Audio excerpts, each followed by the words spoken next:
Greetings, fellow investigators, and welcome back to our video podcast, Into the Darkness, where my friends and I play the Call of Cthulhu role-playing game. I'm your host, Tom Rayleigh.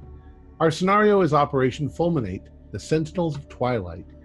It's included in the Delta Green Handler's Guide, and it was written by Dennis Detweiler. Our game master is Ford Fitch, and this is episode 3. So, without any further delay, let's continue our journey into the darkness. Ford? Thank you, Tom. Just a very quick going over. Not a lot happened last time, although you, action-wise, but research-wise, you guys picked up quite a few interesting clues here and there.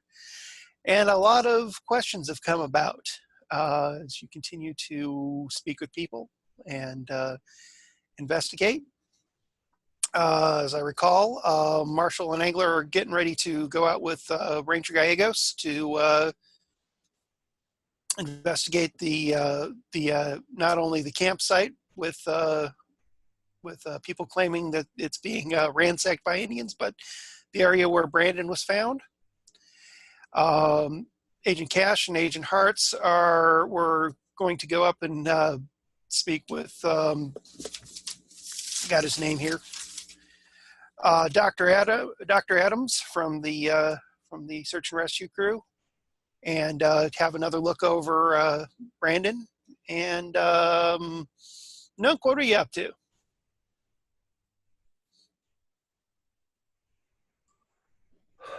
I'm not sure. I think that that we were going to have Ranger Gallegos take us to the place where they found him. Yeah, I think you were going to join us on that expedition. Okay, so Nook is going to be joining Marshall and Angler then? Yes. Okay. No problem. Let's start off with you three then. Ranger Gallegos takes you out and over to the camp, and which is pretty much just right across the way, parking lot. It's easy to get to. There's some tents already there. Backpackers going back and forth. Not a long walk. She looks to you guys and asks, "Okay, where do you want to go first? Do you want to go talk with Margaret and Harold, or do you want to go up and check out the site?" Well, I'd like to check out the site. We're on a hill, right? So yes. Which way is easier? I mean, and what's on the way to what? Doesn't matter. I mean, the hill's not very big, all things considered, considering the area. But we could stop off and talk with the Webbs, or we can go up and get them on the way back down. Well, I guess. Go ahead. I'm curious to speak to the nervous civilians and see exactly what they saw. Okay. Because I assume there's not going to be any new evidence up where they found the boy. I agree with that. And that maybe we can stop off at another. Now, right? Your Pardon? Operations will follow. Yes. Yeah, and we can ask a couple of the other campers here, see if they've seen anything, and if they have anything to add. And if we can get a couple of them to say something, then maybe we got something to go on here in case if we do have some trespassers. Okay. Ranger, how many people are registered to camp right now in this area? Currently, we have 6 main groups. The Webbs being one of them, and their friends, the Savinskys. So that's 4 of them in that one group. We got another group of 6 here, mixed people. Got a group of 4, which let's see, and then the others just 1 to 4 people in the other groups. There. So maybe I say we got about roughly 20, 25. I haven't seen the rosters yet. So and about 10 or so tents scattered about. Yeah, they're And these about. are low trees and scrub mostly? The backpackers camp actually has, actually, as you're going through the backpackers camp, it actually has some pretty decent sized trees at the bottom over by the station. In fact, there's a really big tree right out in front of the station that you passed by. Now, I seem to remember something about huckleberry plants being at the site, and then I remember that mentioned someplace else also. So while we're walking around, let's keep our eye out for it. And I wanted to, on my phone, just Google huckleberry plants so I have an image on my phone. Do you mention huckleberries around Tamika? Yes, I say it right there in front of. Okay. Yeah, we have huckleberries here amongst other kind of berry species. Rather prolific. You can find all kinds of edible berries and not so edible berries all throughout the area, especially when you get into the backcountry. But on the south side of the reservoir, and we got a lot of patches of huckleberries and such. We had some around the backpackers camp, but with our last upgrade here and maintenance, we got rid of a lot of them. That was about a couple of years ago. Ranger, is there any tree that looks like a huckleberry and its fruit but is toxic? Not that I'm aware of, off the top of my head. Okay. And so we're looking at the large green efflorescence right next to the building marked Ranger Station? Right here, you guys are. This is the Ranger Station. This is the big tree in front of the Ranger Station right here. Most of the trees around here are oaks, and right here, most of them are oaks and a few pine trees. A couple small sequoias, young sequoias, and it's down here. You got quite a few little trees, and then they kind of become more sporadic and more scrubby as you go up the hill here. Does it get more coniferous as you go up the hill? Not really. No, it's kind of a mix. That's the thing about the trees around here. Largely coniferous, but but there's a mix of various other trees here. A lot of the high country trees, like the aspens and stuff, are absent from this area. This over here is probably mostly chaparral. Yeah, it's kind of a chaparral, only because most of what you see here is rocks, and it's dry. It's very rocky, and a lot of the trees and stuff here are. Here's where you're going to have water. Yeah, the meadow here. You got some significant trees around here over by where the entrance to the dam. But a lot of the stuff here is very chaparral-like and very much in the open. Here it's kind of a semi-open with a little bit larger trees, and then a couple larger trees by the helipad. Down below this is the forest down there? Yeah, that's a forest in the south there. Bits and pieces with kind of scrubby chaparral here with a lot of pine trees and some oaks and some sequoias and stuff going down this way. Okay. And so it's around the meadow and Evergreen Road that's a band of sort of mulberry heavy area, but the Ranger Station has one exceptional old tree. Yeah, these trees here are really big. These are the typical trees that you'd see at Yosemite. Here with a lot of the big pines, a lot of sequoias and that sort of thing. Here, you'd find that this is the kind of tree growth you'd see further to the south and the east, where El Capitan and those areas.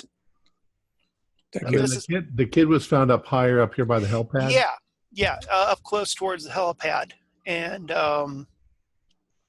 as you can look up the. It's a little obscured, but as you start to climb up, if you get into more of the open areas and see through these areas with the rocks, you can also see all these little trails that go up here where the backpackers and visitors and stuff have bouldered up the hill to get to the top, to the helipad area. And Brandon was found on one of those, handmade little trails, right? That is correct. Tamika says it was pretty close towards the helipad, and I can show you how to get up there. All right. Yeah. So, and Brandon was found on one of the rabbity trails closer to the dam parking or the trailhead or the boat launch. The helipad right up here. Yeah. Right. Yeah, But on which side of it? Close to the helipad, just a little bit above the dam parking. So Okay. here. Thank you. Yeah, right about there. All right. Very good. So yeah, it's obviously through the backpackers camp that we'd get up there. So we might as well talk to the German guests. Sure, no problem. No problem.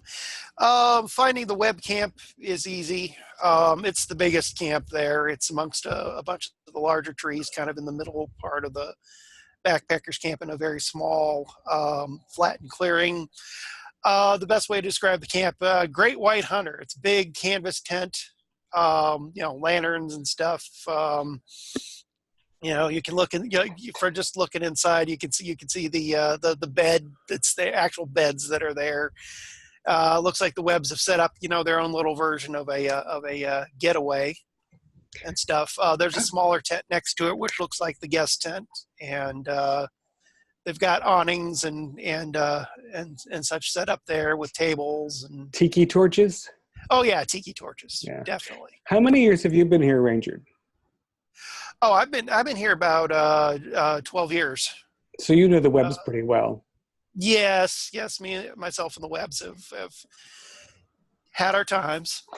Harold's not a bad guy. Margaret, she tends to like to flaunt her influence, but we get along all right. I mean, there have been some minor incidents and stuff, but it's not that bad. The They idea usually that keep themselves. the idea that she'd complain about people to the extent of saying that there were savages attacking, that's unusual, right? She has her way. It's anybody. I don't know if Ranger Kenna had mentioned to you anything about them, but she likes to come in. Anybody who's kind of off, who happens to be nearby or hanging out, she'll have something to say about them. Especially if they don't seem part of their social status. So anybody who's not rich, white, and well off is basically a dirty savage. In a way. I mean, I think. Let's not beat around the bush. Anybody who isn't white is probably yeah. In a way, yes, or is something. She hasn't actually gone out with any major expletives and such, but in front of you, she hasn't. No, she hasn't. And if she did, I would give her my mind. She's been very, very tolerant of it, but she's like one of those people you could tell if the gloves were off, she'd have more to say, but she's trying to maintain some civility. I give Gallegos a wink and I say, I already scared the shit out of her. This is going to be a piece of cake, and I knock on the door. It wouldn't be the first time. You can write her for that. Okay, no problem. You get closer to the camp, you notice Margaret and Harold there, and the one lady that was with them, and another guy who looks about middle-aged, great hair, glasses, looks intellectual and stuff. They're all sitting around. They look up at you, and Harold says, Ranger Gallegos, good day, good afternoon. It's been a while since I've seen you. Margaret kind of gives face, kind of a little bit of a face when looking at y'all, but then kind of eases back a bit when she notices Marshall there in the group. Flick my hat. Howdy, ma'am. Sir? We just had a couple questions about your visitors. When did this incident happen? They were here this morning. Actually, hold on a second. And I turn to the other agents. I say, let's pull each one of them, grab somebody, and let's make sure their stories corroborate. Okay. We don't have to not a criminal investigation. It's just all right. I It's an figure. investigation. Well, you see Harold pipe up. So wait, no. It's pretty simple. It's just this morning, and then later on, it's at lunchtime with my friend Joseph here. This morning, myself and my wife noticed two gentlemen dressed like Indians and looked like Indians. Can you describe them for us, please? Yeah, about 5 foot, maybe a little bit taller. They look like all the Indians you see in the pictures. They were wrapped in blankets with the Indian blankets and such. They were looking through the tents and kind of searching, turning over things that were in the open, looking like they were looking for something. I tried to approach them, and then they immediately left. I followed them a short ways, and then didn't see them. They went away, and then later on. Which direction did they go? Up the trail up the hill. I see. And they were not confrontational at all. They were evasive when you approached them. No, when I came up to them, they looked at me, and then they just went away without talking. And you saw them. them. I tried to get their attention, and they just walked off. And there were two of them? Yes, two of them. And you saw them only in your tent or one of your guests' tents, or? They were going through everything that was out here. As you can see, we have all kinds of things out here. We have our setups and stuff. They were opening up drawers. They were, looking into the tents and stuff. Male or female were they? Male. Look kind of older, I guess. And when you say they had Indian headdresses, do you mean they were wearing feathers exactly? No. They actually, one of them did have a beaded headband, but the other one didn't have any kind of headdress, but had like, braids on the side. And I guess fur on the braids. Fur on the braids. Yes. No beads, though. Nothing. They were wrapped in blankets. I couldn't see anything about them other than the one with the beaded headband. It might not have been beads. It looked, come to think of it, it looked more like riveted metal. Yeah, like metal pieces were riveted into the leather headband. And did they say anything at all? Not a word. They just, when they noticed I was trying to inquire with them, they left. I tried to get their attention. I followed them, and they disappeared. All right. And when you say the blankets were Indian style, how do you mean? Like what you see the Indians wear, like at the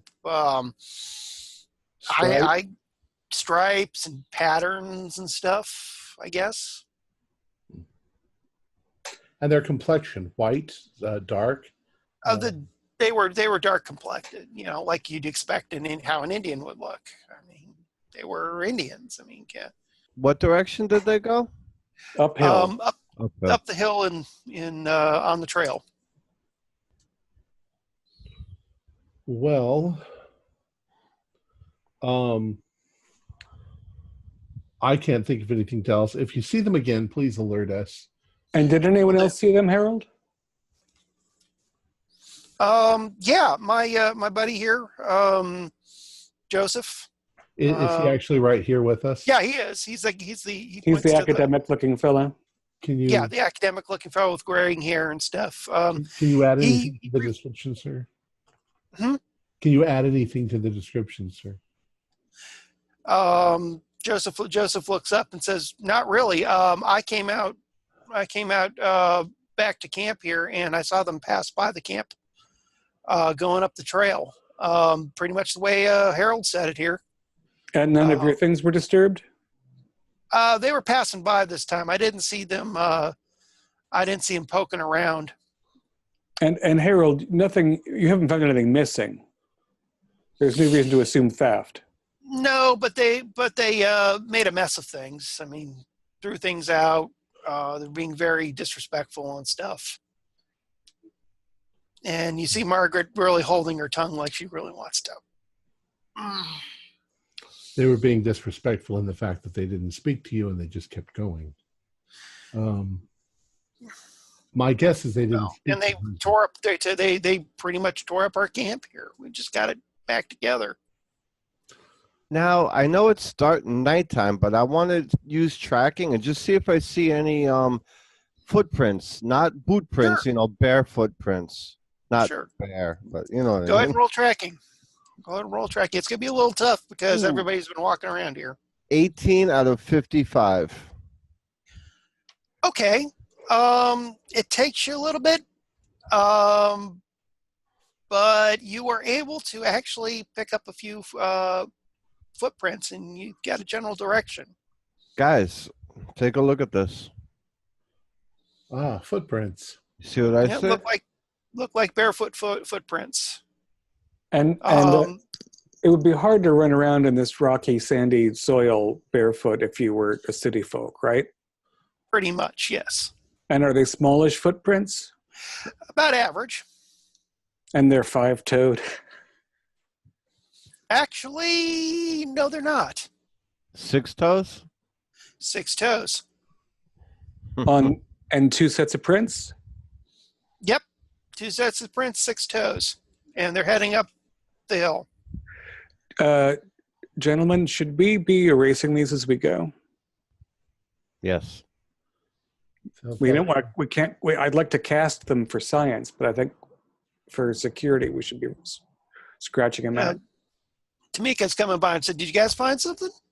Just some footprints, nothing. Kids running around in their bare feet. Okay. Nothing. I'm not Right even on. sure the significance of any of this. If this is just, a bunch Tamika, do you often have, unregistered guests in the park, or is there a history of theft from the camp? It seems unusual. It's happened. We've had some theft. I mean, we have day guests who come out to the reservoir on the O'Shaughnessy Dam all the time, and it's not uncommon for unregistered people to come through the camp and such. Myself and the others, we try and keep an eye out and try and look and see if anybody has any registration and stuff, but we can't get everybody. Well, I think that, and now we're sort of walking away from the. Yeah. Right before, Tom, real quick, sorry, not to interrupt. Right before we do that, I wanted to grab Ranger Gallegos, and as we walk away, walk right past the missus and look at her and just throw a wink to her and be like, and just like as we're leaving, it's so great to reconnect with you after all these years. You have my phone number. We'll go out for lunch soon. Any problems here, I'm a call and 5 minutes away. So just don't hesitate. And you know what? It would be great if we can go out and grab that lunch or dinner soon and just walk past the lady. And not even looking at her, just to put that shit. This guy's going to be around here now.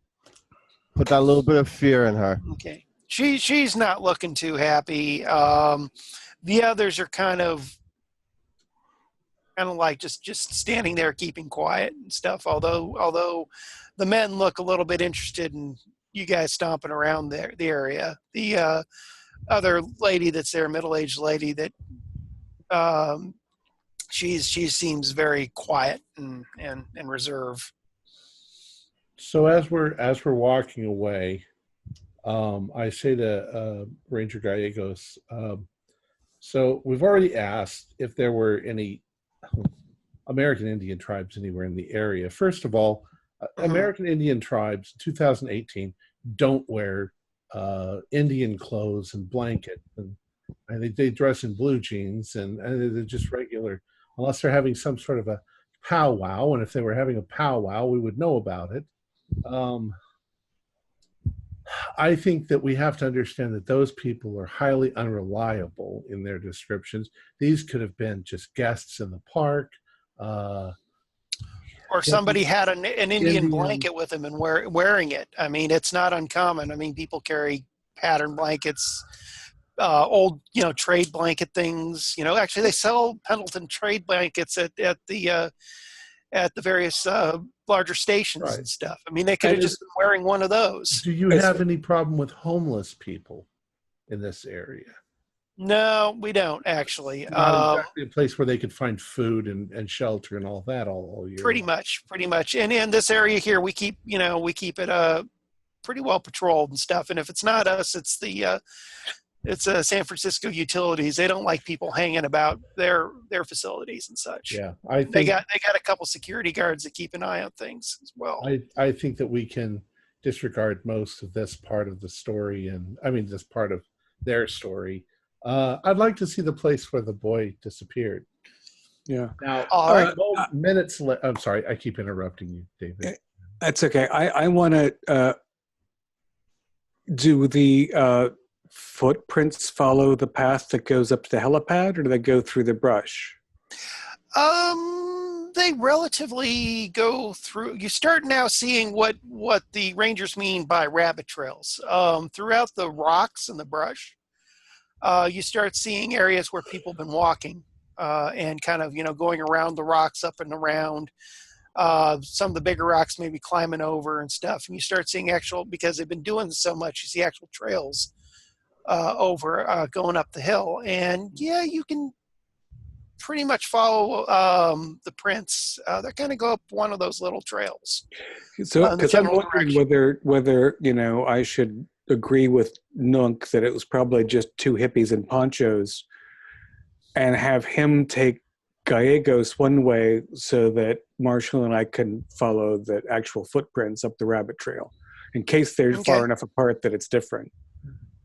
Okay. Well, it's all leading up the hill, though, isn't it? So we could do that. Yeah, I just don't want to lose track of these unusual footprints or leave any behind. But I want but somebody maybe should make sure that the ranger is occupied. Yeah, I want to get her off that. So we'll sort of it makes sense to spread out. All right. Well, as you're looking up the hill and making plans, you notice a big bank of clouds starting to roll in. Okay. In the area, and in the distance, you hear what sounds to be a very, very distant thunder.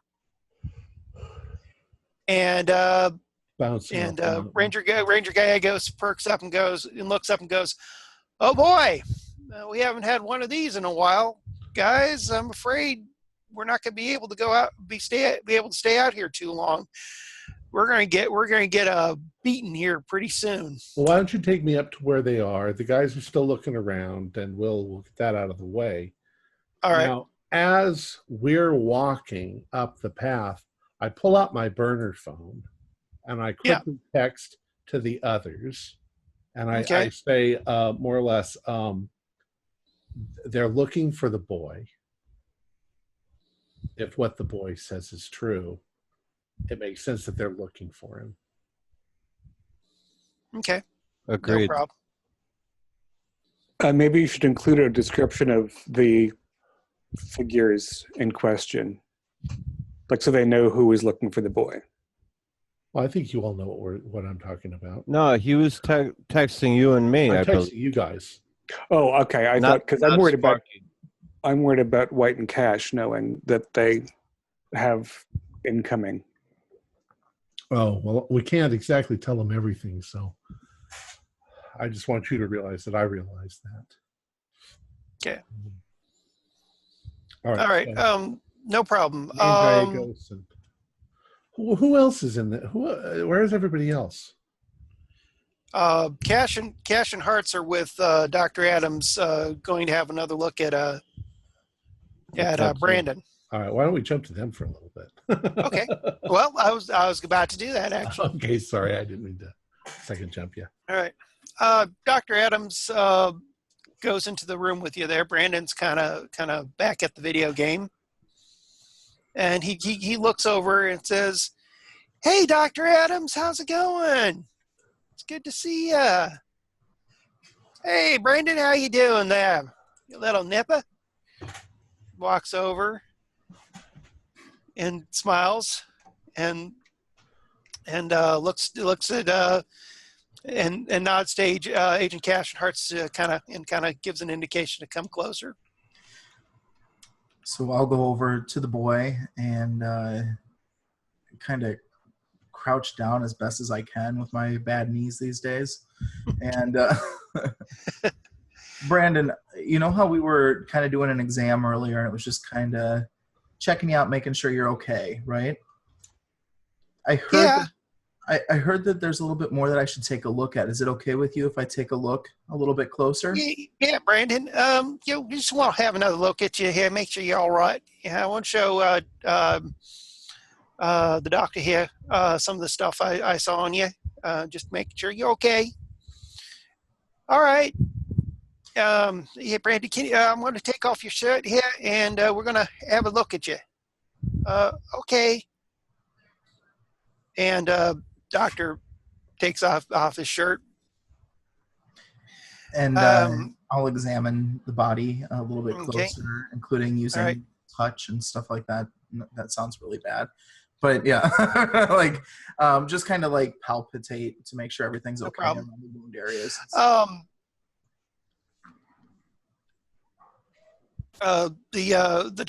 Dr. Adams goes ahead and points out what is very visible on the back of Brandon's neck tattoo. And it does look like a series of symbols and something geometric at the bottom. I'm going to take out the burner phone and just take a snapshot. Can I roll a anthropology check to see if it looks familiar to me? Sure. Actually, yeah. Anthropology might. You did it this time. All right. First roll. Here we go. All right. A 37 is a pass. Okay. I would say that the characters, you kind of figure they might be Mesoamerican. Okay. But the geometric patterning at the bottom doesn't seem to fit anything that you're familiar with. Could I make it a natural roll? Is that what I would do here? You could. It's going to be a extreme success for this. Okay. Yeah. All right. No. Nope. It's not. I got a 97. Okay. Not a clue. All right. So I'll take a snapshot of this, and Hearts, do you want to take a drawing of this real quick? I'll try. Take a paper and a pen, and with my terrible art skills, make the worst rendition of the symbol you've ever seen.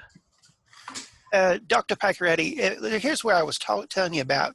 And he's pointing along Brandon's back along the spine. And with a little bit of looking at it, you notice that there's definitely what looks to be a very faint surgical scar going along his back. If I feel around it, does it feel weird at all? Not really, but you've had experience where you have microsurgery and detailed careful mending methods that you can't really feel it, but it will leave a visible mark. And it looks like that. It looks like it looks like an expert incision. Okay. I'm just going to note that mentally and talk about it when there's not another person in the room. Go ahead and make a alertness roll.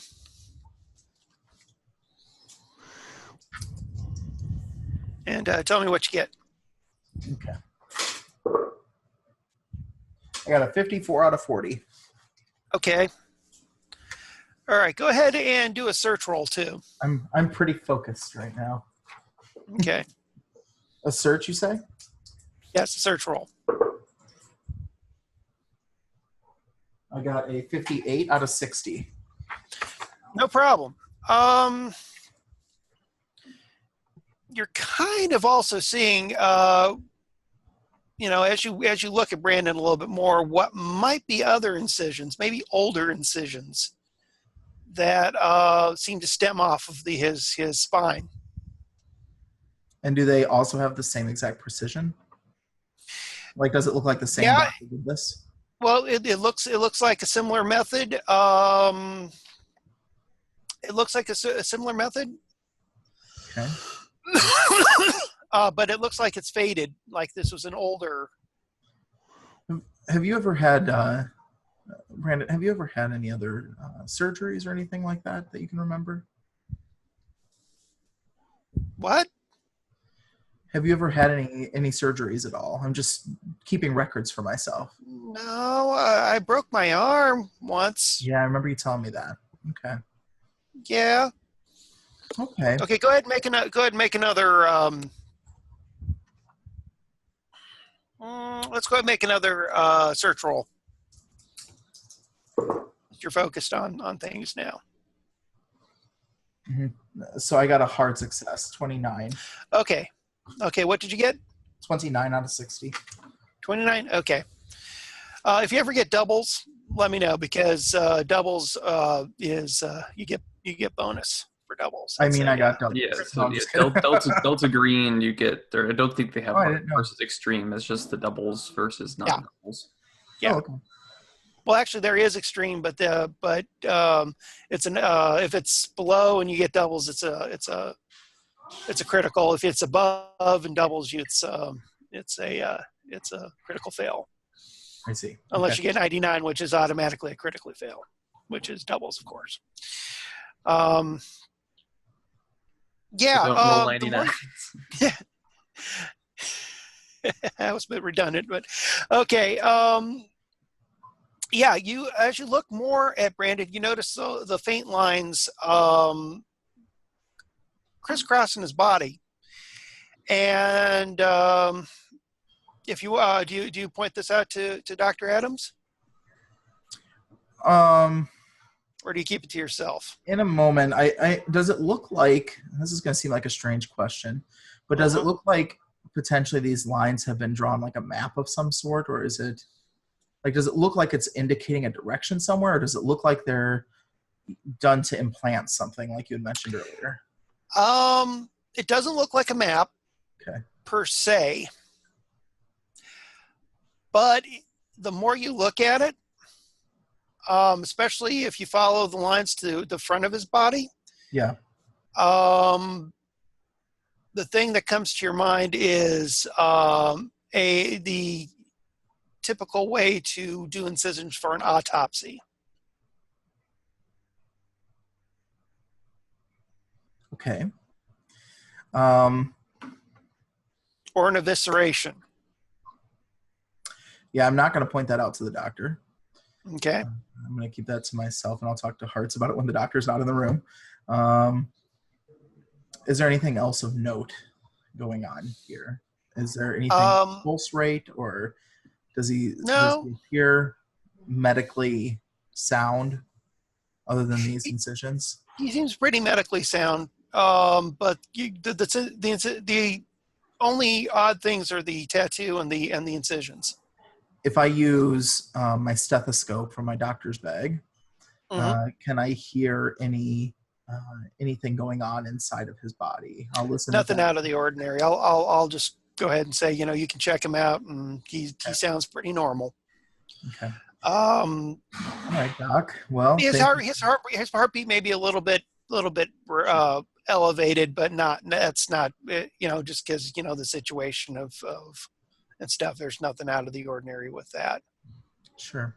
Doc, if you want to hang out here with the youngster for a little bit.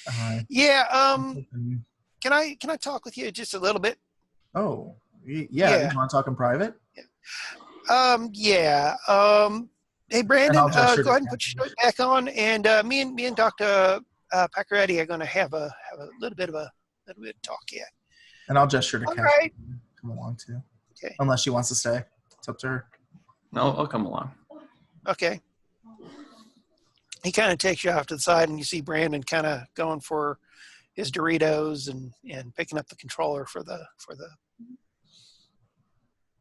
video game and playing with that. Yeah, just something wanted to talk with you about since you're here. When I examined Brandon initially, I didn't see any major signs of any sickness or disease or anything such, but I don't have any ways and means of checking out his blood beyond some basic tests, which I did conduct. I drew a little blood and did not see anything there, but I am a bit concerned and about the situation, and I was wondering if you all might have the facilities to do some more detailed investigations there, because he seems all right, but I'm a little bit concerned. Yeah, do you have anything in the way of a test kit that we could utilize? I'll leave that up to you. I have a doctor's bag with stuff, so I don't know if I would have that or not. I am a surgeon of sorts, so okay. I don't know if I would have it.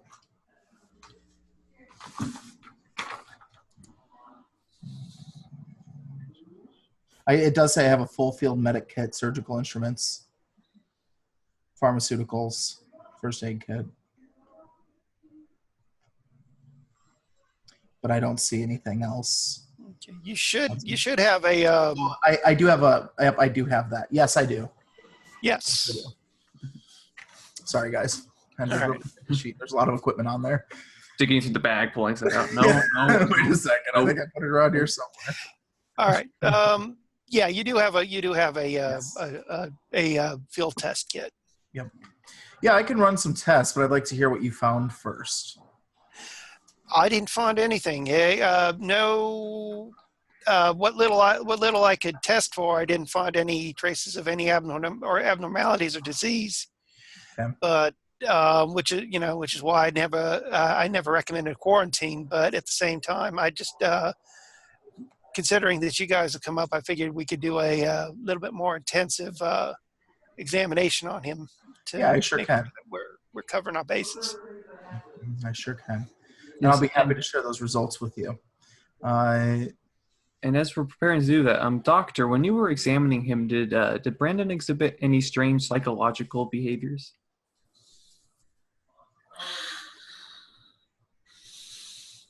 He seemed a little bit out of it at times, kind of went into a fugue state, muttering to himself, not uncommon for someone who's in shock. He slowly came out of it after a while. Okay.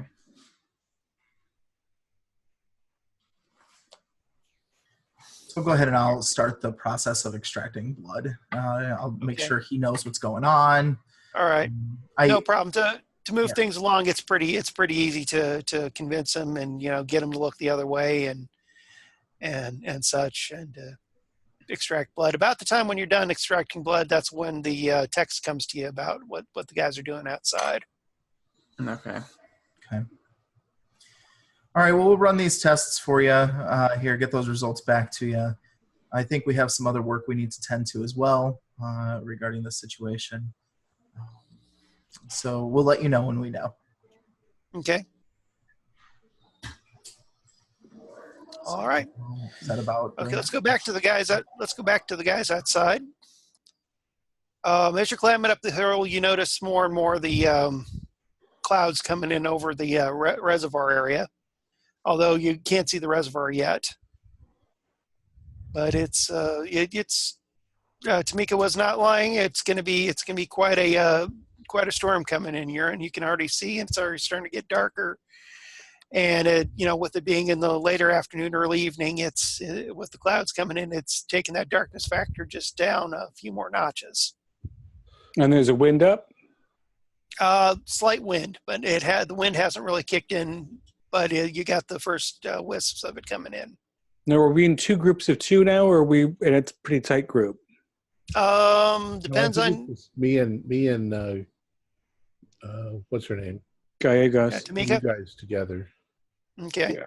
Because I wanted to follow the tracker and get rid of as many of these weird prints as possible. Although I guess the storm will do that for us, but maybe there's a nest. All right, Nunk, you and Tamika go up the hill a ways, and she takes you off the main trail to the side, and she excuse me.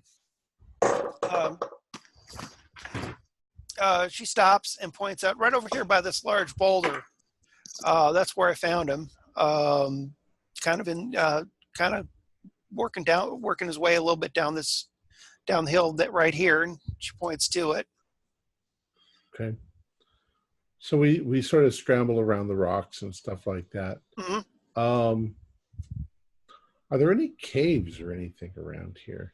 I'm gonna actually ask her. Do you know if there are any caves or anything in the area? In the general region, there are some caves. There are also some old mines that occasionally pop up that weren't on the maps.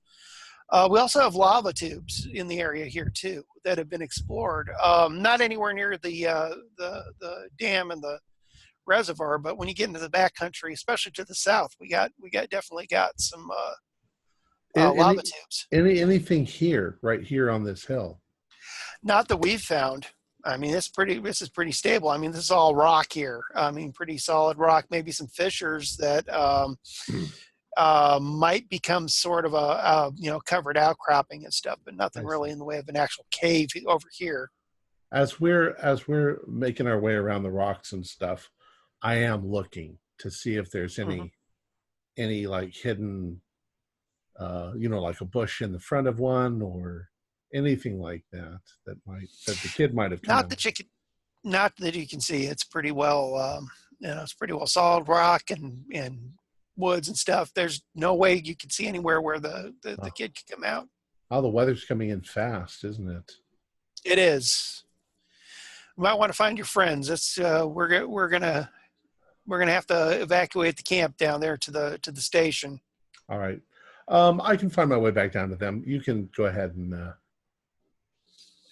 all right. Go back. Be careful. Yeah. And don't stay out here too long, especially if you start hearing or seeing lightning, because this hill does get struck. Okay. All right. Tamika goes down. You guys, Angler and Marshall. How's the tracking going? Go ahead and both of you do tracking rolls if you have tracking, or search if you don't have tracking. Ooh, I lost the trail. 97. Ford, I sent you a private message. Okay. I'm prepared. Okay. So unfortunately, I must have lost the trail on that. Do you, Angler? Do you see it? I don't seem to see. I got 56 out of 55, so I've lost it. It's getting dark too and windy.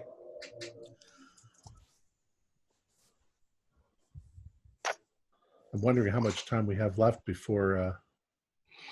I'm typing that in. I'm wondering how much time we have left before his parents arrive.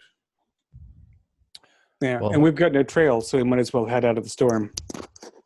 Well, hopefully Sparky did what I asked him, delayed the family a bit.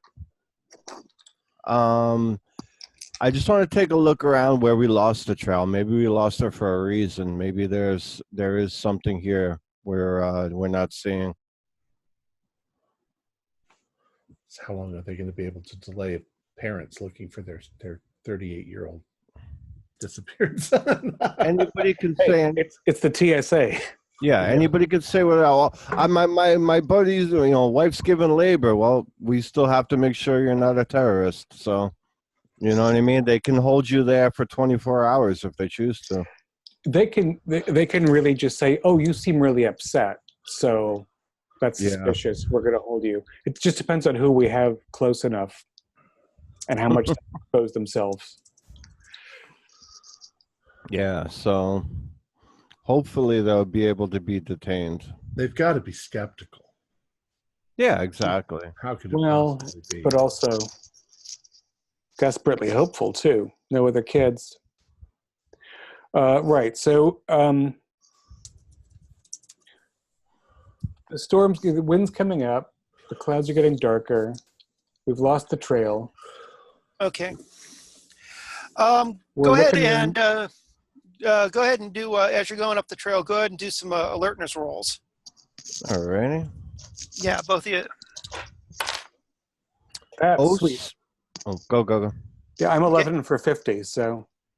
Okay, 11. That's a critical right there. Critical, right. Yep. 50 out of 50. 50 out of 50. Okay. Marshall, you don't know this, but Angler, you guys come to a little bit of a clearing where you can actually see up towards the helipad. And you see an individual up there. One that person. Individual, yeah, one person. Mm-hmm.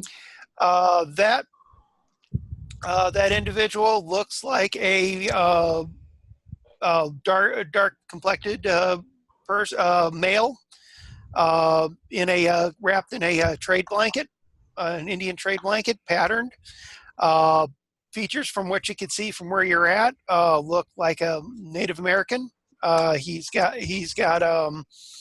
what looks to be a headband, and you can see glinting metal off the headband. And when you say glinting metal off the headband, that's here, but not coming down? Yeah, just like a headband here, and you can see like bits of glinting, right? metal kind of glinting off and glinting off of it. Not intensely because it's starting to get dark with the clouds. Is there any coloration to the figure or their dress other than the blanket? Basically the blankets has its kind of earth tones. Angular pattern, multi earth tones, no greens and stuff, mostly browns and reds. And the figure appears to be alone on a crest. He does appear to be alone, and it looks like he's looking down at you. So, right, the figure appears to be in my direction. Yeah. So I guess that's how I can make out facial features. Is this happening anywhere near where I am? Actually, yeah. Go ahead. No, you can make a roll too. Make a alertness roll. I got 03. 03. After kind of looking around a bit, you look up at near the helipad, and you see the same figure there. And from a different angle, of course. And he's looking down. He's looking down to the direction where the guys are. Can I see free hands? Is there anything? Is there a staff? Is there a weapon? Is there an empty hand? Can I tell? No, but you do kind of see a hand coming out from the fold of the blanket. It's kind of hard to see. You can see the hand, but you can't really see any details. And that's only one visible hand. Everything else is in a blanket. Yeah, although Nunk, you're probably a little bit more up on the hill. Yeah, you see the hand out of the blanket. It has 6 fingers. And is this figure around 5 feet tall, as was described by the people down the hill? About 5'4". And 5 and 5'4". Well, I address it in full voice. Sir, I'd like to speak to you for a minute, if you would be so kind. There's an investigation going on. Kind of looks down at you, Angler, with an inquisitive look, and all of a sudden, you notice his complexion go extremely pale. In fact, pure white, with the exception of his lips, which are red, and his eyes are very shadowed and shaded, and his actual eyeballs are kind of looking more white and glossy. Like a terrifying Ronald McDonald. Yes. You also see this Nunk, and you also notice that the color of his blanket is turned to more like pale grays and blues. Now, at the same time. by this point, I'm sure I'm aware of this once I heard Angler speak. Correct? Yeah, about this time, you do look up there and you see the individual as he's changed, and all three of you make sanity rolls. Almost chameleon-like. Yeah. 15. Okay. Did you make it? 63. Yes. Yes. Okay. All right. 26, I made it. Okay. Everybody takes one sanity for seeing the transformation. I'm ready to draw a weapon. Okay. I'm going to say in Lakota, we're here to talk. We need to speak. Lakota Sioux language. Okay. He kind of looks your direction, and then just nonchalantly just turns away and starts walking away from your sight. Did it look like was there like a look of understanding or just still like a blank? Just a blank expression. He just like he took note that you were speaking Lakota to him, and then he just automatically turned around and started walking away. Now, how far away were we when I sighted him, or we sighted each other? I'd say you're just about 100 yards from the crest of the hill up to where the helipad area is. And he's going to crest away and become out of sight pretty quickly, right? Unless you go up the hill and follow him. How close am I to him? Roughly the same distance, but more off to the other side of the hill, a little bit away from him. Okay. From these guys. I'm going to try something a little crazy. Okay. I'm going to close my eyes and I'm going to think real hard. Please wait. We want to talk with you.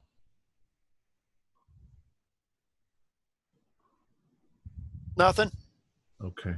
So the little kid said that they talked but without moving their lips. I'm going to also communicate non-verbally by firing at the ground up at the crest while saying, we have the boy and we need to talk. Okay. Well, you let off a shot. You hear boom, just go your immediate area. You just hear a gunshot go off throughout the entire area.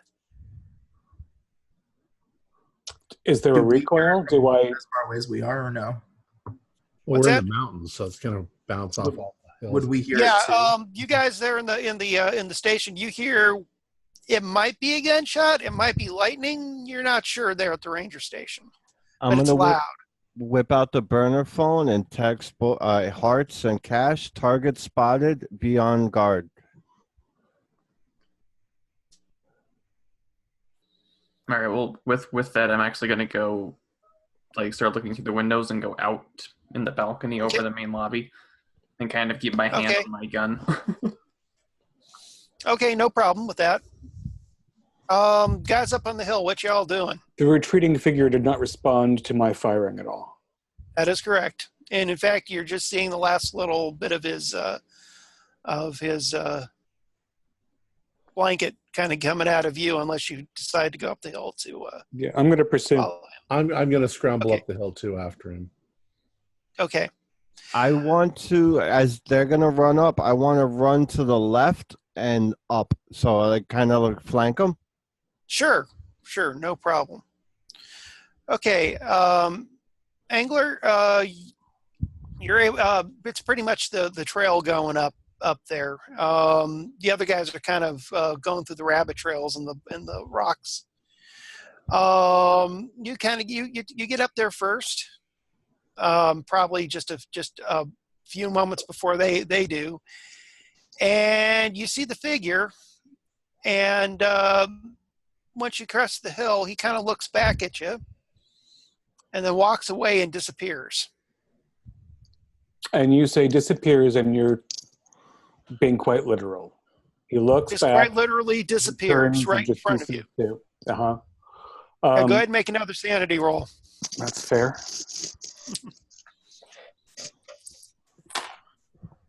$82, that's a failure.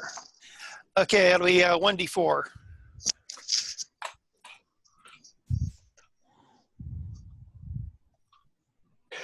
And what's the terrain where he disappears? It's just right up there by the on the helipad train. It's just big, flat dirt area. I took the full 4. Okay. Did I see him That's disappear? 5 out of 50. All right. Well, you are very unnerved at this time. You just not only saw him shift, but you now just saw him just completely disappear right in front of you. Yeah, gun down, mouth open, knees wobbling. Mm-hmm. And that's what you two guys find when you get up the hill, along with a wonderful view of the reservoir with the storm coming in right over it, and you're pretty much the sun is quickly gone, and the winds are picking up, and it's you can feel flecks of rain start coming your way. I guess by this point I come running up the other side of the hill and in between the two of them. Where did he go? Where is he? I expected the three of us to try and get laid on his presence. Where the is he? It went into the air, was into thin air, and there were 2. So there were 2? We lost 2.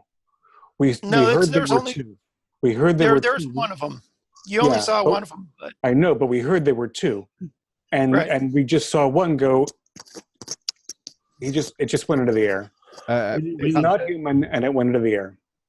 Well, we need just down here, just down the hill. It just went gone. We need to talk about this, but we need to get out of this.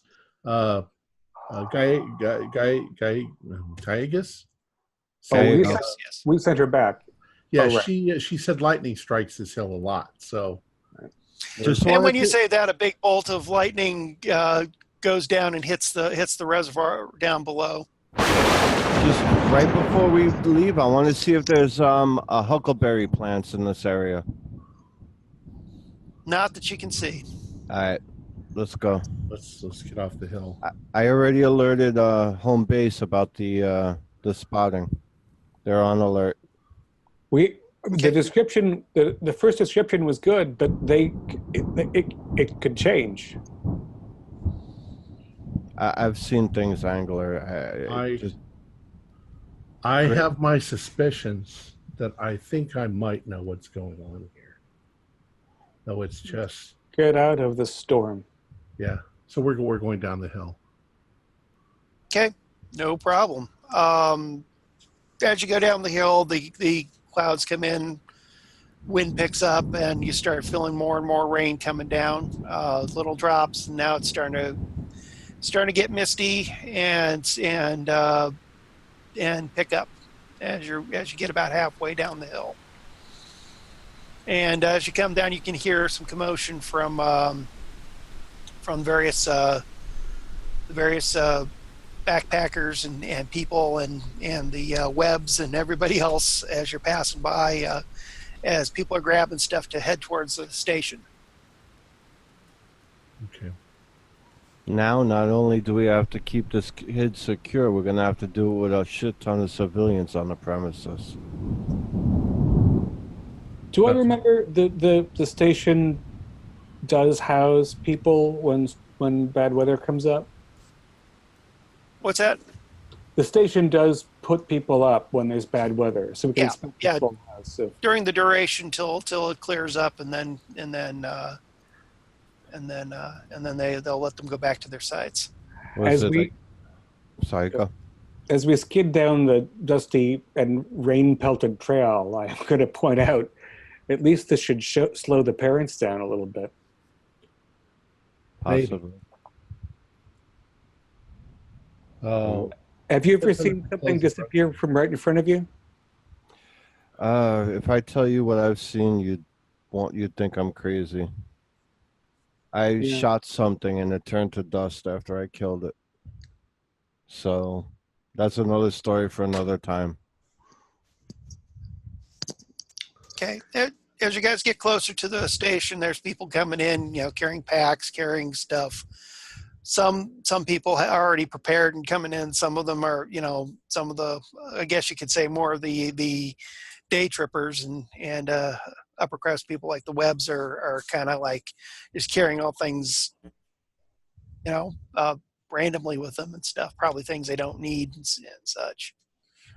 And they're all heading inside the station right now. All right, do we have any results back from the blood test? It's going to take about an hour before you see anything there. Okay. But the doctor successfully draws the blood with the help of Dr. Adams and getting things together, getting things set up. It's going to be about an hour. You do also have a portable microscope, which you can look at the blood directly. Yeah, I mean, we can do that too. Okay, and that ties into your laptop. Okay. Go ahead and make a search roll there.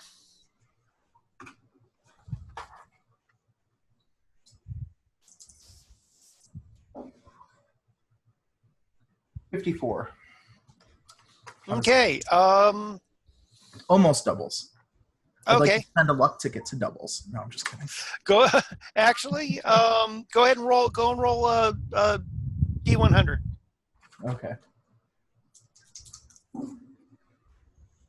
67. No.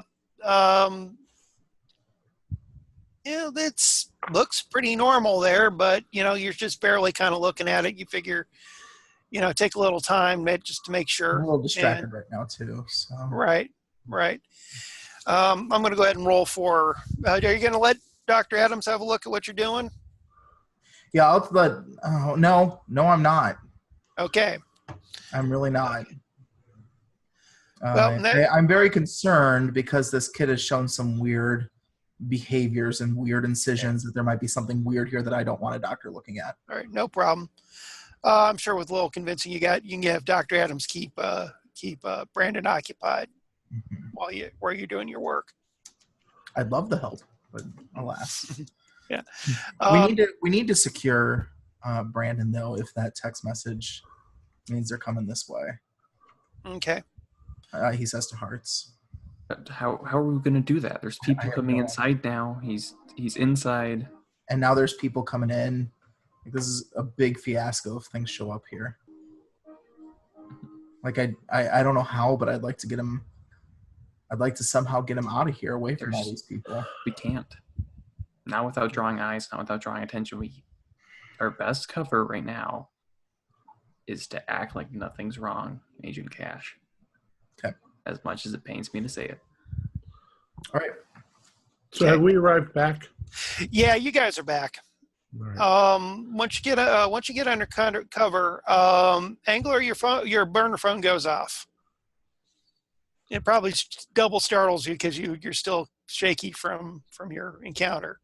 Yeah, I just barely remembered to put my firearm out of sight before we hit the lodge. Okay, no problem. And what does my burner phone say? Okay, actually, it's a phone call. Okay, well, there's a lot of chaos. I'm going to stand under the lodge porch so I have a lot of white noise. No problem. And you have quite a bit. The rain's really kicked up and started, and it's starting to come down in buckets. And if I've got an earpiece in, I can probably hear over the storm. Right. Okay, I'm going to ask everybody to take off your headphones or mute your sound, depending on what you got. That can't be good.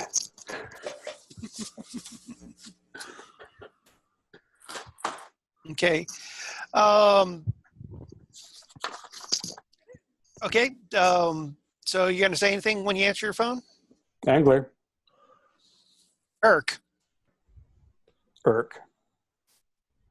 How's the opera at Red Rocks? We have a distinct anomaly. Origin unknown. Potentially humanoid.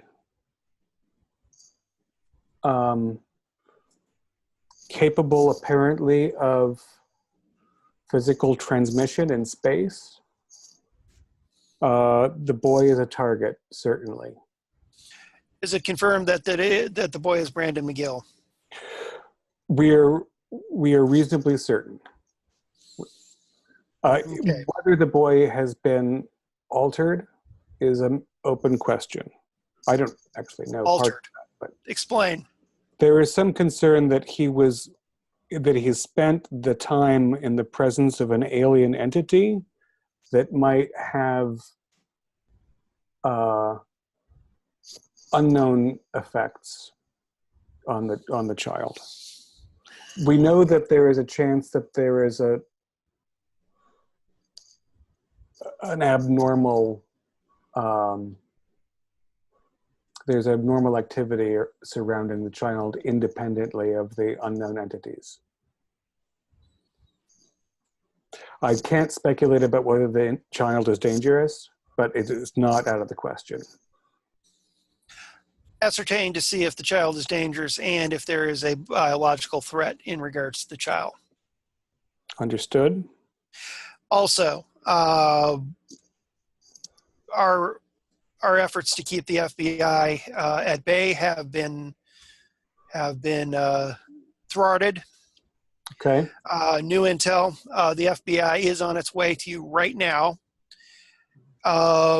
We do have a violent storm that hopefully will slow them down, but okay, understood. To let you know, you might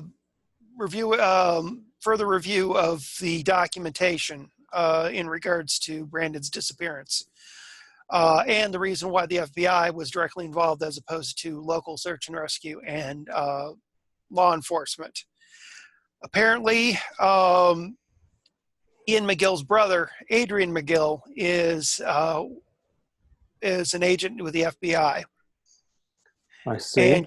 And he is, at the time, he was called by his brother to involve the FBI in the search. Currently, Adrian McGill is the special agent in charge at the FBI offices in Helena, Montana. What's the brother's first name, please? Adrian. Adrian, thank you. Special Agent Adrian McGill. And he's special agent in charge of the FBI offices in Helena. And he has gotten word from his brother of what is going on at your location, and he is en route. He immediately ended our efforts to tie up the agencies down here. They have assembled a team. They're coming in. He's coming in. We do not have an ETA, but it's going to be soon. He is on a flight as we speak. What conveyance? Are they using helicopters or airplanes? Unknown at this time. The only intel we have is he is on a flight right now. From Helena, what's the flight from Helena likely to be? What's the minimum? 2 hours. So we have 2 hours maximum until we have full FBI presence. That is if he's taking a plane, which we suspect, and then he's going to have to take a helicopter to your location when the storm lets up. So you have a window of about 2 to 4 hours. Understood. If the subject, Brandon McGill, does appear to be a risk biologically otherwise, do I have orders? At this time, you hear static and the line go dead. Nice storm. Yeah. All right. I'm going to make sure I got these notes straight before I go inside. But also at this time, if anybody checks your burner phones or your laptops or any of your devices, you notice that you just lost signal.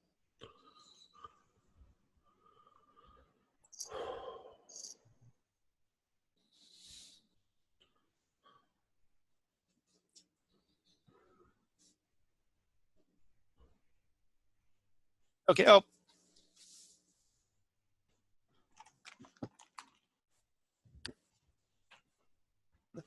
Okay.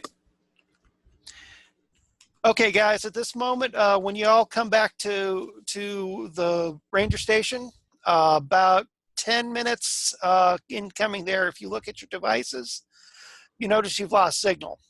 All your pads, all your phones, no signal coming in. Okay.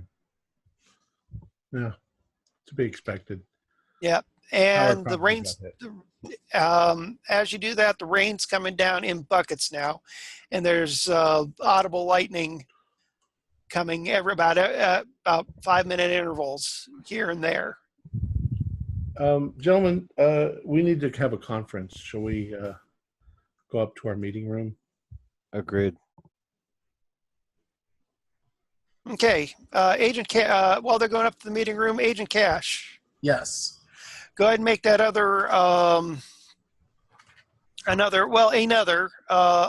let's see, a search roll as you're looking through the blood. Have you tried poking the blood with a hot needle? It's the first thing every doctor Okay. does. I got 58 out of 60, so that's good. Okay.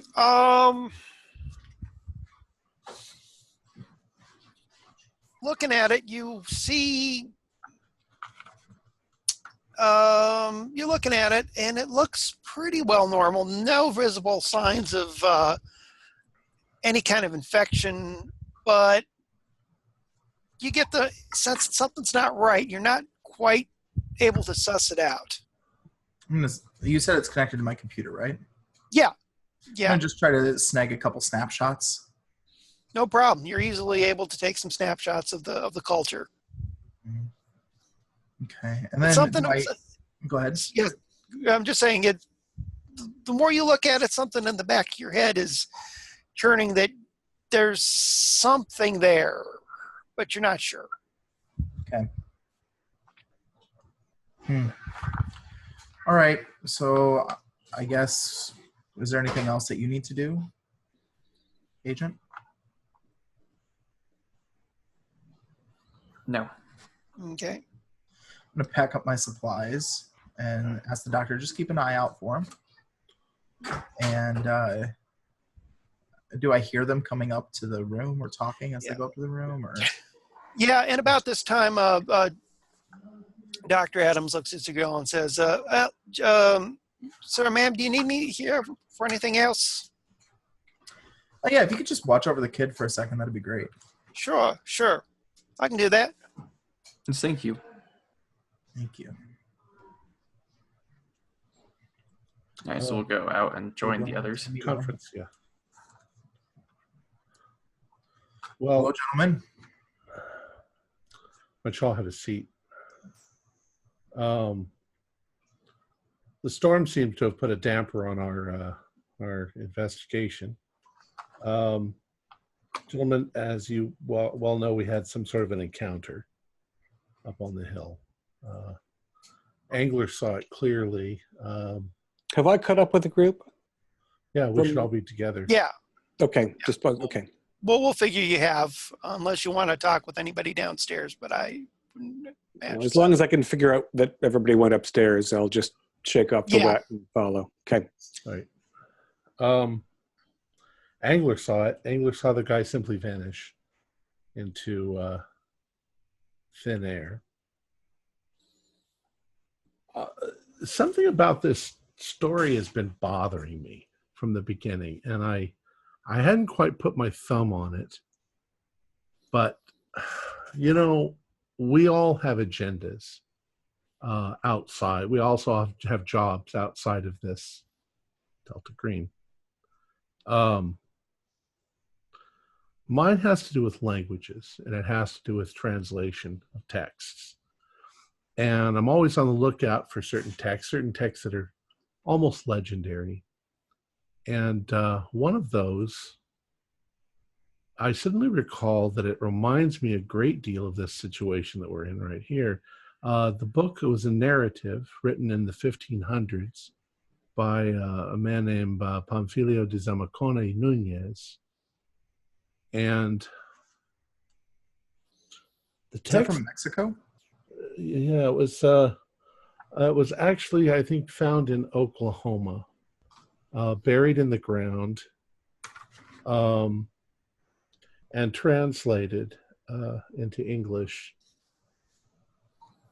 But as I recall, this Zamacona was part of Cortez's explorers when they came over here. Only he didn't go back with Cortez. According to this text, if it really exists, he traveled into the underworld, under the ground, and discovered a whole civilization of people living in cities made out of solid gold, all bathed in a blue light. And they had apparently been some sort of a American Indian tribe that had moved down there in ancient days and had evolved in a slightly different direction than the rest of us.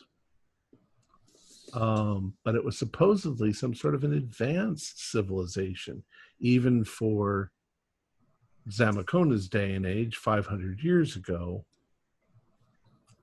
And I think that I heard there was also mention in there of them being able to transport or teleport from place to place. And it was this disappearance that sort of kicked it for me. American Indians and blue light and caves and underground, it all just seems too much of a coincidence. And Professor Nunk, did they have 6 fingers and 6 toes? I don't recall. I've never actually read the text. I'm sorry to interrupt, and I do find this potentially very interesting, given that this disappearance is an experience that I cannot deny. We have other bad news, though, which is that Brandon McGill's uncle was and is FBI, and Brandon McGill's father has informed him of the discovery, and so we have a team coming in from Helena, Montana, of FBI right now. With Montana, how long is that going to take? You know, depending on transit and weather, 2 hours plus something is the estimate that I received. But that means that we have very little time before we have very official authorities. I'm interested in theoretical matters. Don't get me wrong, but my immediate responsibility is to assess whether or not this child is actively dangerous or contagious. This child, if I may interrupt, if I may be so bold, with due respect to both of you in leading this, but this child has some sort of implanted device in the back of his neck and is being used as some form of a conduit, is my assumption. Lots of radiating, I'll show some of the pictures that I took with my burner phone. Lots of radiating incisions across his body. I can tell that this is an expertly surgical incision. I have not extracted the device because I haven't had an opportunity to figure out how to go about doing that in a subtle way. I'm sorry, how can you tell there's a device without an x-ray? You can tell based on the type of incision and the location and the way it's done. Can you feel it under his skin? It's hard to feel those. If it's micro enough, it's hard to feel. The assumption would be based on the incision type that there is something under the skin. Have you experienced with this specifically, Agent Cash? I'm sorry to question your judgment. I would never expect you to question my judgment. You're doing your job. I am experienced in my field and feel like the reason that this agency has contracted me is due to my experience in this particular subject matter. Assuming that you're correct, Dr. Agent, is the implication that there is something subcutaneously, does that suggest that he is a risk? I would believe quite the contrary. I believe him to possibly be a risk. Although it's an unknown risk to him, the danger is in that unknown power. When he starts chanting and going into a trance, tremors and things like that can be felt in the area. So there is. Can you describe this trance? I'm sorry. Yeah, he keeps repeating over and over again, Asadakwa, over and over. There's a verbal trigger, and you think it's affecting a device that's been surgically implanted. I don't know if those two things are connected or if he was chosen for the implanted device because of his special ability. But your professional estimation is that the child presents an actual danger to civil society. I think if his talent is not harnessed and utilized in the appropriate way with the appropriate organization, it could very possibly be. And the interesting point of mention regarding the Mexican book that Agent Nuke was talking about is that the child mentioned that his father read to him frequently a book on Mexico, and that it depicted animal drawings that are seen on the inside of the cave. Now, I don't know if there's a correlation to that book and the book you're talking about because you did not mention anything about animals or maybe gods. Well, you say Mexican. The book was written by a Spanish country. Okay. It's the words of the child. I'm no linguist, so I can't differentiate. And you said conquistador, so it's a Spaniard, but in the West. Yes, one of Cortez, you said. Cortez's men. So the distinction between Spanish and Mexican is irrelevant if the Spaniard is in Mexico. Correct. However, sorry. I'm sorry. Go ahead. Yeah, Agent Cash, do you show the pictures of the tattoo to yes, the others? I do show the pictures of the tattoo, and I show the blood cultures that I took as well, in case anybody else has some insight. Okay. Agent, is there anybody else who has any kind of linguistic skill other than Agent Nunk? So I have like Latin, Arabic, Slavic, and Chinese. Okay. Just the Native American Lakota. Okay. But I also I have the conspiracy theory and the unnatural and the occult. Okay. And I have a decent high strangeness. Yeah, I also have the high strangeness. Okay.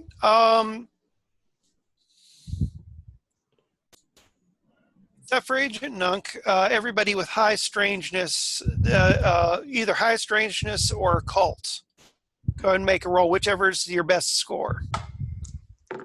What'd you want me to do? I got something for you here in a bit there. 07. 07.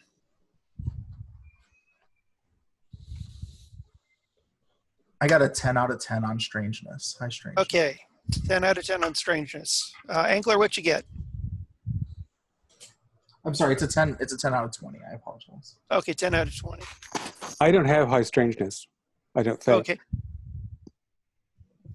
Do you have unnatural? Okay, if you have none natural. Oh, I'm sorry.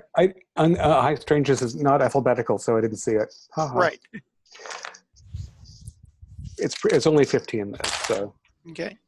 Yeah, 94 did not work. No problem. How's your occult looking? Is it better than your high strangeness? It's 20, so it's less actually.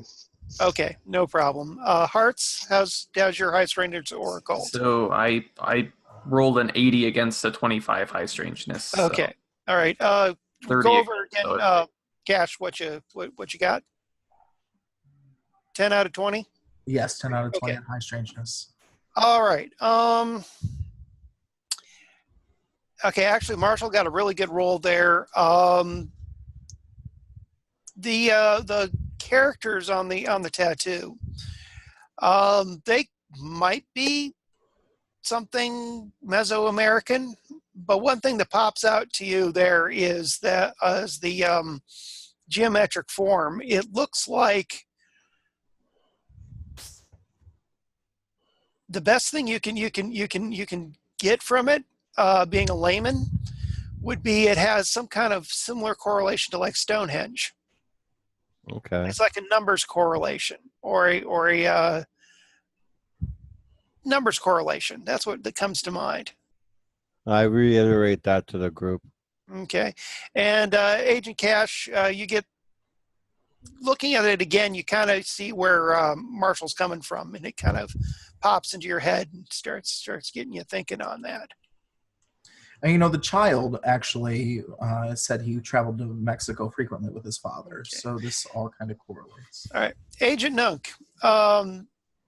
Okay. Go ahead and roll polyglot.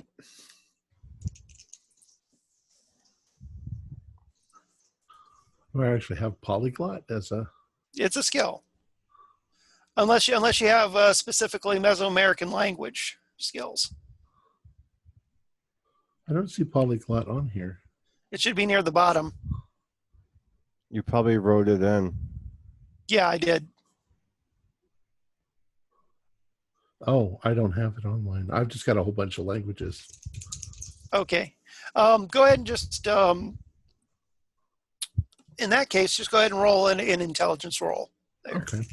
Straight up intelligence roll. 18 out of 75. That's good. That's very good. You have gone in the course of stuff gone over basics of Mesoamerican languages, and immediately the characters pop out to you as being Aztec or Nahuatl. Yeah. And they roughly translate boy. Tell the zombie. Yeah, this is just translating as boy. And you also looking and with that intelligence roll too, combined with what the other guys have come up with, you're also getting the sense of the geometric character down there being sort of a numbers-based thing, numeristic numbers. This is an identification number. Mm-hmm. Is my guess. It suddenly like a serial number on a kid. Dr. Cash, did you find anything unusual about his blood? So as you can see here, there's definitely some anomalies. I've not come across these particular anomalies in the past, so I've taken a couple of screenshots for you guys to take a look at. To clarify, you've not found any anomalies, but there is something you're seeing here that you're not sure of. So he doesn't want to say. There's a potential for anomalies, more accurately. What he's doing is he's saying anomalies because he doesn't want them to know. Okay. Fair enough. I just wanted to clarify. But you could say whatever you want. Right. As I recall from the rumors, I'm sorry. I've never actually read this text. I'm looking for it. I'd like to find it at some point, but I've heard rumors through the occult world that it's a prized text. And one of the things that I believe that it talks about is the resurrection of the dead, and that these tribal Indians use the dead as slaves. I'm trying to ask, you say he has surgery marks all over his body. Could he actually be artificially being kept alive as a slave? Well, I believe that these are indicative of an autopsy. These are traditional scarification incisions that would result from an autopsy. So there is question. All of his vitals seem to be standard and functioning. So he is not deceased as we would consider it. If you listen to his heart Is it too regular? No, it has a slightly accelerated pulse, but that's normal given the fact that he had people poking and prodding him. How does it sound? Does it sound like a heart or does it sound like a pump? It sounds perfectly normal. I don't know. We deal with some weird stuff, and I'm just sort of grasping at straws. We have to decide whether we're going to take the boy. We need to deliver the boy to... Obviously, he doesn't have some sort of tracking device, or the Indians would have found him. Is that what we're going to call them, the Indians? No, that's not what they are. Does anyone... I'm sorry. For those of you who were not present, when I confronted the entity at the ridge by the helipad, it changed its coloration drastically to match the description that we have just partly heard. Hold on a second. Yes. These numbers, the symbols and stuff, what if they're noting like a test number? Genetic research? Like a scientist, marked experiment A, experiment B. What if that's what this is? That would explain the neutral boy. I don't know what the nature of this experiment is, but if it is an experiment, I don't know if I want to leave some experiment by these, whatever they are, around. And if he does have supernormal powers, then we should probably somehow figure out a way to get him back to the agency. I'd like to point out something, in addition to the fact that the entity that I saw could instantly change its appearance to be like that which the boy described, and that the boy appears to have an implant and substantial surgery. If his father read him Mexican tales and repeatedly took him to Mexico, and his uncle is on his way here with armed authorities from the federal government, we might be dealing with an intentional incursion. Brandon McGill is not a Mexican name. I don't know why I don't think it's a coincidence, or I fear it's not a coincidence. And I think that's worth noting. Pardon my not understanding. Why are you finding a correlation with Mexico? Well, you described the language as being Nahuatl or related to Aztec. That's true. And the indicative iconography is similar and akin to that, and it's been something that's referenced multiple times. But we are nowhere near Mexico. I think this is something that goes beyond time and space as a continuum. And we're on a mountain range that continues all the way to Mexico, were we not? Exactly. And ley lines would connect as well. All of this land was native land before the Spaniards came, and then the others followed. I think at the moment we have to make a decision. And we're in a hurry. Do we get the boy out of here? Do we take him somewhere? You keep talking about the agency. There's no agency. Where do we take him? There's no headquarters. Contact Sparky and ask. We can, of course, ask them to tell us where to take him. If we can get contact. The storm has shut us down. We need to sneak him out of here. Angler, what was HQ's decision on the incoming agents? Well, we can't interact with them. I mean, I was not given a specific directive, but we are not prepared to fend off a full contingent of FBI. His uncle has been FBI since he disappeared. So this is a substantial figure, and he's coming with intent. And again, my concern is he might know something. We may be able to stymie the FBI's presence if any of us have enough bureaucratic push. No, none of us do. Besides, we don't want to use that, because if we did that, it would link us back to, we don't want anybody examining us. I mean, we're here under FBI cover. Right. And our primary directive is to not allow Delta Green to be discovered in any way. So what is the decision we need the to make? question is, do we leave the kid to the alien entity? Do we take the kid with us somewhere, and where would that be?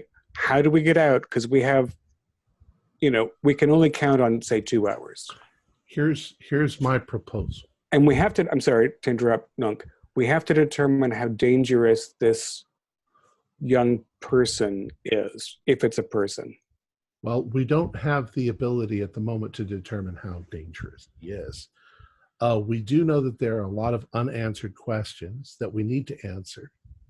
We suspect possibly that these proto-humans, whatever we want to call them, that live in the earth, if this is nonsense, it doesn't matter if it's nonsense or if it's true, because something is going on here. Thump, thump, thump. The door, Yes? There's a knock at the door. Hello, who's there? Okay, it's Ranger Kenna. What can we do for you, Ranger Kenna? Yeah, I need some help.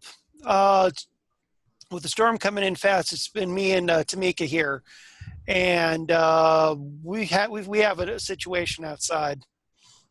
Going on outside. Can it wait 10 minutes?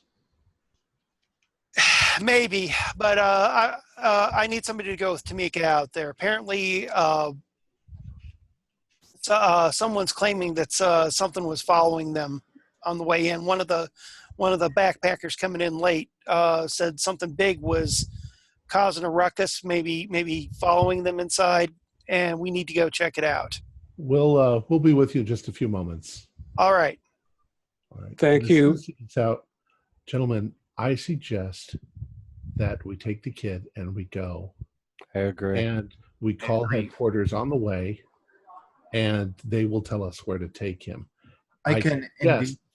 What I suggest is that we stage a power outage.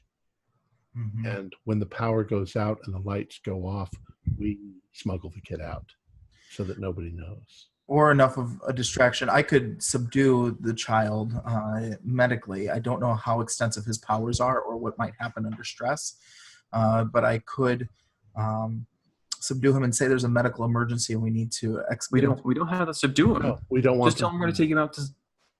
But do you understand what I'm saying? If it's Yes, something supernatural that's triggered by stress, You need to sedate him. Absolutely. yes, that's what I'm saying. But if we can get out of here without them ever knowing that we've even left until we're gone, that's ideal. I'm afraid that what Ranger Kenna is upset about is going to be something else that we have to cover. So, well, let's go find out what he has going on. yeah. Hopefully we can there's get out of outside here. too, right? So we can take I'll care go- of things. I'll go work on sedating the kid. Well, let's find out what we're up against here before. Just have it ready to go. That's all. Do Yeah, you want me to come with you or go to the kid? You're the boss. let's keep somebody. Again, I want to have an agent near the kid at all times, but I want to find out how severe the danger is downstairs, because I'm concerned that we have a visitor, and we don't want. There are 40 campers downstairs, and we can't clean that up. There's about 25. 25. That's still too many. If we've got a giant, if we've got an unfriendly who's obviously alien and looking for the kid, we can't clean that many people up. Yes, sir. Let's also make one distinction. We don't know that he's in any way hostile. The kid? I mean the entity. The visitor. Let us consider if this boy is some sort of an experiment. Think of it akin to a chimpanzee escaping from a lab with a deadly disease. It's sad that they've got to kill the little monkey, but other than that, it's going to spread infection. I don't know. I'm just saying that. Nook, I assure you, it has struck me as well that the safest thing might be for the giant Ronald McDonald's to take him back rather than deal with his uncle, his parents, and the world. I don't like it, but it's a possibility. I think that all in all, it means we got to get him out of here. The kid has to go either back to the agency, in the ground, or with the entities. There's only 3 options here. Well, since we can't control the entities, I don't want to put him in the ground. take the kid with us. Yeah. Yeah, ideally. So let's have at least 2 people again on the kid, and let the rest of us find out what the disturbance is outside. And if it's, it could be an angry camper, but it could be something that we have to deal with. It's probably one of the entities following the campers, and they're probably on their way back here. It's probably a bear. All right, let's go. Okay. Let's go. I'm gonna head All out right. up to the room. Okay, who's going where? So I think with Outside. me and Agent Cash were the ones with the interacting with the kid. It seems naturally for us to go to continue that. Okay. All right, you're going back to the kid. Okay, so Angler, Marshall, and Nunk are going downstairs. Yep. Correct. Okay, no problem. As you're going downstairs, you see Tamika brandishing a shotgun, and with a rain slicker on, looking at you guys, going, "Hey, can I borrow one of you guys?" Well, I thought that was why we were called. We're all coming. All right. Okay, no problem. Talked with Simon over here, one of the campers. He says that apparently it sounds like a bear was in his camp, and was going through it when they were heading in here. All right. Okay. So, And Marshall, you must know bears. I'm sorry, what was that? Marshall, you must know from bears. Yeah. Sorry, I didn't hear you either. All right. Well, I unsling. I've had a tactical bag with me the whole time. I unsling it. I take a shotgun out of there and sling that on my shoulder. And I actually run the bag upstairs and I pop into Cash and Hearts. I said, keep an eye on this. I'll be back. Close the door, come back down with the shotgun and a poncho. okay. Yeah, you got campers there giving you kind of looks, Marshall, but they're not really freaking out because they've kind of, the ones that can really see it got kind of just that you're with a ranger, and and you kind of figured that they're figuring that you're part of the system and stuff, and you're approved, and not seeing that the ranger's freaking out that.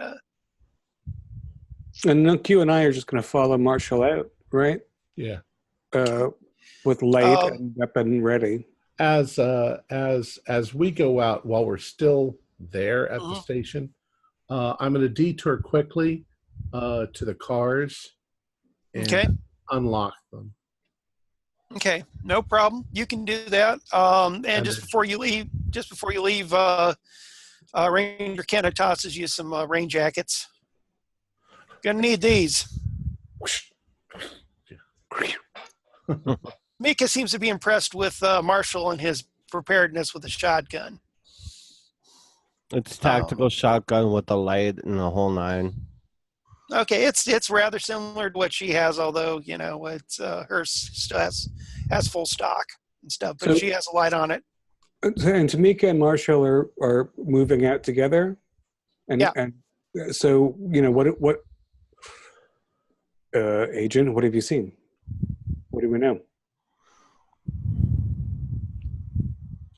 Are you talking to Gallegos? Yeah.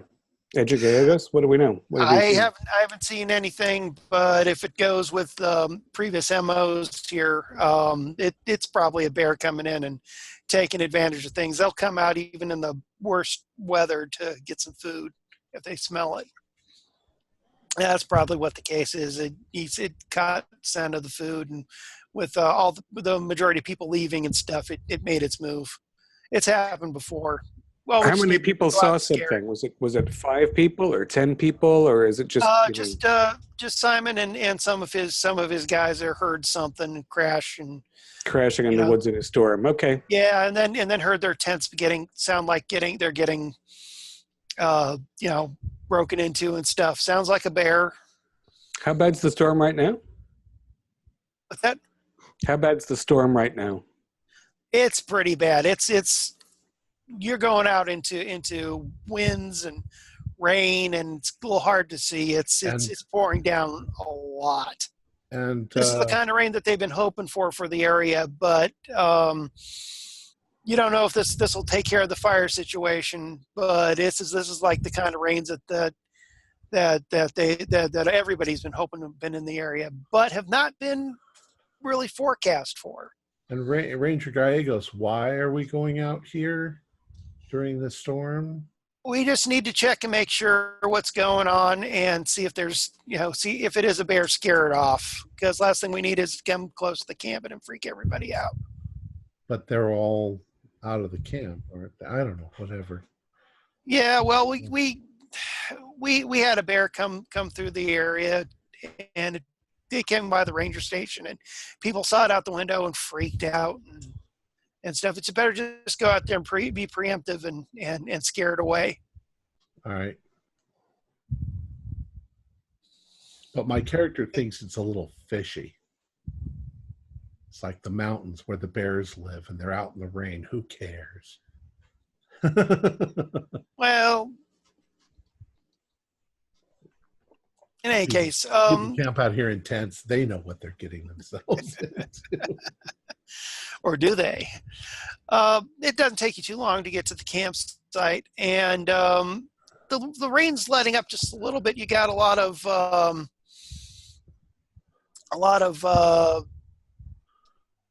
mist coming in, but it's still coming down pretty well. It's cool. It's actually starting to get. It's almost dark right now. I mean, you just barely have a minute bit of light and glow from the clouds illuminating things. And coming up to this campsite, and go ahead and make alertness rolls. 99. I'm so. Wow, I rolled a 99 too. I'm not alert at all. 52. Okay. Wet. I failed. Just barely. Okay. I sent you a message also, Ford. Okay. And my glasses are wet. Yeah. Okay, no problem there, Marshall. All right, thank you. No problem. Yeah, I failed also. Just by 2 points, though. All right. You see Tamika kind of looking around going, what the heck? What's that over there? Go ahead and make another alertness roll, everybody. That Pass time I got that a one. low 9. Nice. Okay. 29. 29. I failed again. I'm very blurry. I'm Okay, worried about the uncle. Okay. 29, you're you see something move in amongst the rain, the leaves, the wind, the campsite. Agent Nook, you see a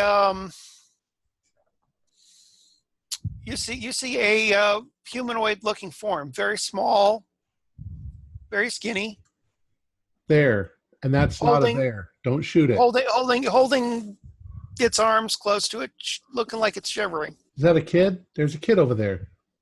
Possibly. I'm Tamika's running over. There, you guys gonna join her? Yeah, but I'm gonna go flanking maneuver again. Sure, no problem. No problem. Okay, yeah.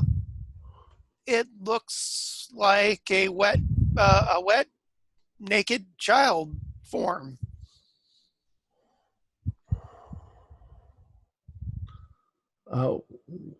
If we go up, I'm like, where are your parents? Okay, you guys get there, and Tamika shines her flashlight on the kid and illuminates him. And in front of you is Brandon. Brandon, what are you doing? That's not him. Brandon, what are you doing here? Who are you? Where am I? Where am I? Who are you? Hey, Brandon, is that you? Yeah. Where am I? Where am I? I'm cold. I know. It's raining so hard. Let me give you my coat, and we'll take you inside. Where? Okay. When we wrap the coat around him, I'm going to take my flashlight and look at the back of his neck. Yes, you are. Okay, no problem. You see Tamika, they're like stunned, just completely stunned. She's just like, in game terms, she failed her sanity roll. In fact, actually, yes, go ahead and roll sanity rolls, everybody. Just past that. I got really good. Just. Oh, I failed again. Oh, okay. I got a James Bond. Go ahead and Angler and 1d4 on that. Is the mark different than Brendan's? Do you have a second there, Nunk? I lost 2 there. Okay. So I'm down 7. Okay. All right, you're down 7. We'll address that later. But Nunk, yes, a quick look with your flashlight. You notice, as you're wrapping him, definitely there is a tattoo, and it's a different tattoo, and a different geometric pattern. I grab a hold of Agent Angler's arm and I lean over and I say, "Clones." Does my go ahead and make another sanity roll there, Agent Angler. Oh, come on! What are we all, pussies? It's clones, man. You don't understand. Okay, I made that one. Thank heaven. Okay. Just take a 1 point. Everybody who succeeded on the previous sanity, take a point for the fact that, well, you have Brandon in front of you, another Brandon, a tangible another Brandon in front of you. Now, sorry, I'm on high alert. And we're going to leave it at there. We're going to be soaking wet by next week. Yes.